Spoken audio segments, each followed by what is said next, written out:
1927 में जब मनुस्मृति का दहन हुआ तो उसकी तुलना फ्रांस की क्रांति से की गई थी। उत्तराखंड में जो भोजन माता, एक दलित भोजन माता के हाथ से खाने से जिन बच्चों ने इनकार किया है 21वीं सदी में, यह उम्मीद करता है।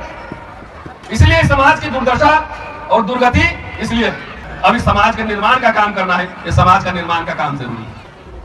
खाली जय भीम नमो बुद्धाय कहने से काम नहीं चलेगा। इसलिए ज्ञान की बात हो रही तो ज्ञानी की बात करें। तो बड़ौदा महाराज नहीं होते और नहीं भेजते अम्बेडकर साहब को लंदन अमेरिका पढ़ने के लिए, तो अम्बेडकर साहब पता नहीं वहीं कहीं सुविधार बन के वहीं पे खत्म हो गया था, पता भी नहीं लगता।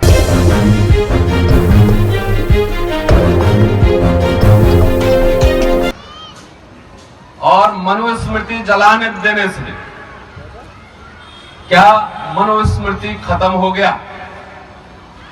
जो लोग मनुस्मृति को मानते हैं उन्होंने मनुस्मृति बहुत लोगों ने पढ़ा भी नहीं होगा। वैसे जैसे हम लोग बाबा साहब को मानते हैं और बहुत लोग बाबा साहब को पढ़ते भी नहीं, तो उधर ज्यादा संख्या, हमारे पास पढ़ने वाले लोगों की संख्या ज्यादा है। तो क्या वो खत्म हो गया? वो खत्म नहीं हुआ। मैं बताऊंगा बाबा साहब ने इसके बारे में क्या कहा। लेकिन 1927 में जब मनुस्मृति का दहन हुआ तो उसकी तुलना फ्रांस की क्रांति से की गई थी। जो वेसिले के किले का पतन हुआ था, जब फ्रांस में 1789 में क्रांति हुई थी तो किला पे कब्जा कर लिया था, उसको वेसिले का किला बोलते। तो ये मनुस्मृति की तुलना उससे की गई थी। और आज इस मंच के माध्यम से बहुत ही गंभीरता से मैं ये बात आपके सामने कह रहा हूं कि उत्तराखंड में जो भोजन माता, एक दलित भोजन माता के हाथ से खाने से जिन बच्चों ने इनकार किया है 21वीं सदी में। मैं कई बार अपने भाषणों में कहता हूं, जब मैंने व्यक्तिगत निर्णय कर लिया है कि मैं धर्म परिवर्तन करूंगा, कहते हैं कि अगर मैं धर्म परिवर्तन नहीं भी करूं,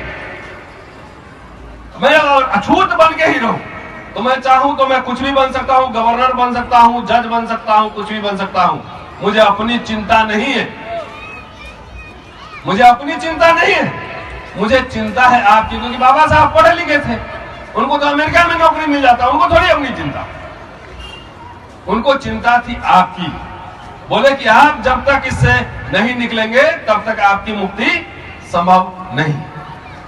हम लोग जो बात कर रहे हैं, हमें अपनी चिंता तो नहीं, नौकरी तो है ही हमारी, बंगला में तो रह ही रहे, अच्छे कपड़े पहन ही रहे। जहां भी आप लोग बुलाते हैं तो साधु बाबा लोग को घर पे बुलाएंगे तो उसको खर्चा पानी देते हैं।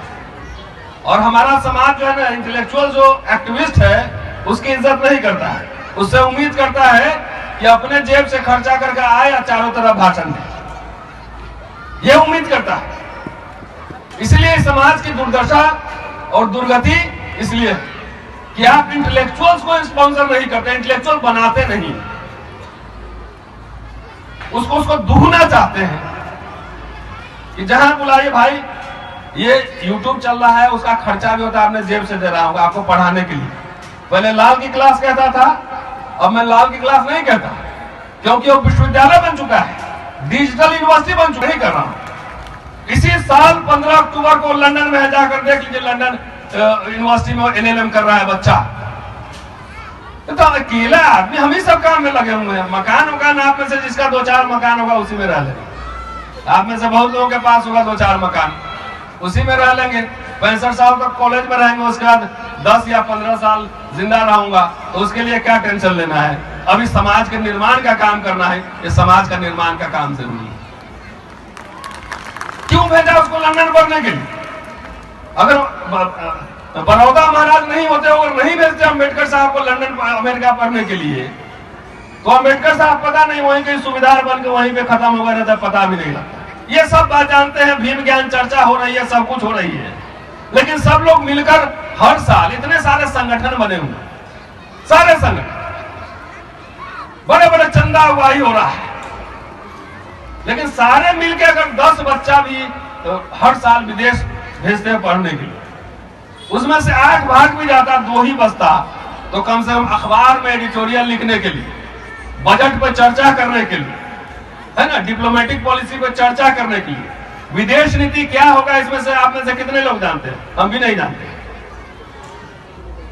खाली जय भीम नमो बुद्धाय कहने से काम नहीं चलेगा। इसलिए ज्ञान की बात हो रही तो ज्ञानी की बात क्या कि हम लोग अगर कोशिश किए रहते तो आज 70 साल में बाबा साहब ने किया। तो अगर आपको पसंद आया हो तो इसे लाइक करें, कमेंट करें, शेयर करें और हाँ, हमारे चैनल को सब्सक्राइब करना ना भूलें ताकि देश विदेश से जुड़ी खबरें आप मिस ना करें, क्योंकि कोरोना काल में 2 गज दूरी, मास्क है जरूरी।